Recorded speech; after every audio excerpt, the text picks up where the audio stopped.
बिस्मिल्लाहिर्रहमानिर्रहीम। अस्सलाम वालेकुम dear students, welcome to course Edix. मैं हूं आपका इंस्ट्रक्टर मोहम्मद सलमान और आज का मेरा टॉपिक है RAM. RAM stands for random access memory. देखें, मिसाल के तौर पर मैं आपको एक डेली लाइफ का एग्जांपल दे देता हूं तो आपको रैम की समझ आ जाएगी।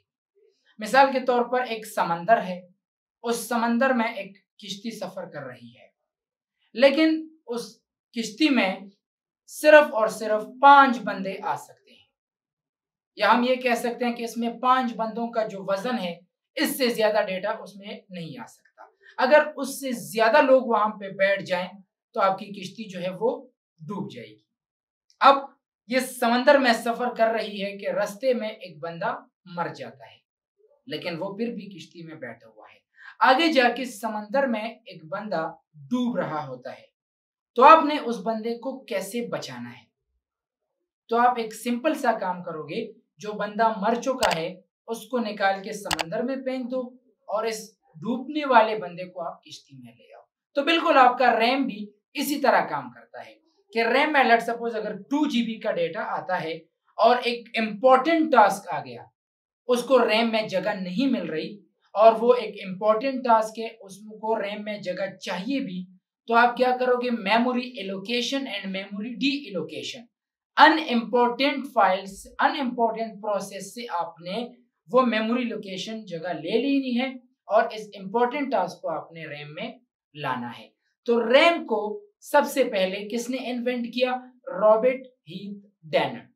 1968 में रैम को इन्वेंट किया गया है।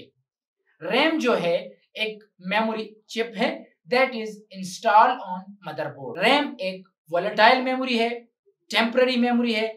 इसमें डेटा उस वक्त तक स्टोर रहेगा जब तक पावर सप्लाई कनेक्ट है।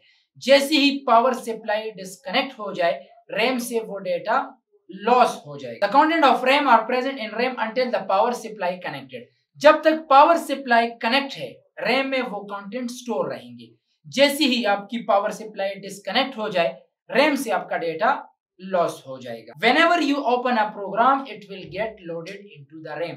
जैसे ही आप किसी भी प्रोग्राम को ओपन करेंगे, सबसे पहले वो रैम में लोड हो जाएगा। तो रैम याद रखें, वोलेटाइल मेमोरी है, टेम्पररी मेमोरी है, प्राइमरी मेमोरी है, memory allocation and D allocation कर सकता है। रैम के टाइप्स हैं, इसमें एक है एस रैम, एक है डी रैम, एक स्टैटिक रैम, एक dynamic RAM. Static RAM is used as a cache memory. Dynamic RAM is used as a main memory. Static RAM occupies less memory space. इसकी memory space कम है। DRAM में ज्यादा data store होता है, SRAM में कम data store होता है। SRAM fast है, DRAM थोड़ा सा SRAM की निस्बत स्लो है। SRAM को पीरियडिकली रिफ्रेश होने की जरूरत नहीं, जबकि DRAM पीरियडिकली रिफ्रेश होता है। S स्टैटिक है, D डायनेमिक है। इसके अलावा जो एस रैम है, इसमें ट्रांजिस्टर्स यूज होता है, जबकि डी रैम में कैपेसिटर्स यूज होता है। तो ये थे हमारे पास रैम और उसके टाइप। आज के लिए इतना काफी है, अपना ख्याल रखना। अल्लाह हाफिज़।